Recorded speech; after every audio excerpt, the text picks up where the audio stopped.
कोपर्डी बलात्काराचा निषेध करत राज्यभरातून मराठा मोर्चांचं सत्र सुरू झालं। अॅट्रॉसिटी कायद्यामध्ये बदल करण्यात यावा या मुख्य मागणीसह नांदेडमध्ये मराठा समाजाच्या मोर्चाचं आयोजन करण्यात आलं। त्याला विरोध करत अॅट्रॉसिटीचा कायदा अधिक कडक करावा या मागणीसाठी दलित आणि आदिवासी समाजानेही मोर्चाचं आयोजन केलं। 28 सप्टेंबर रोजी मराठा समाजाचा तर 16 ऑक्टोबरला दलित समाजाचा मोर्चा इथं निघणार आहे। हे दोन्ही मोर्चे प्रचंड यशस्वी व्हावेत यासाठी आतापासूनच जय्यत तयारीला सुरुवात करण्यात आलेली आहे आणि नांदेड हे आता केंद्रस्थान बनत आहे। जे नांदेडला बैठक झाली त्या बैठकीनुसार 18 तारखेला मोर्चा निघणार आहे। यामध्ये आम्ही 5 मागण्या मान्य करून घेणार आहोत किंवा 5 मागण्या त्यांच्या पुढे मांडलेल्या आहेत।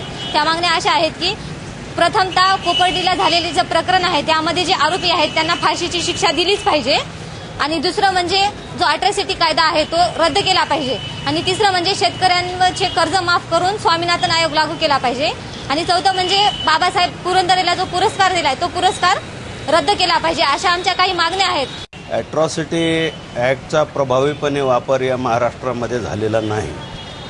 केंद्र सरकारने कायदा केला, राज्य सरकारने त्याची हमी भरली। बैठकीमध्ये हे ठरलेलं आहे 16 ऑक्टोबरला अॅट्रॉसिटी ॲक्टची प्रभावीपणे अंमलबजावणी व्हावी या मागणीसाठी मोर्चा काढण्याचं ठरलेलं आहे।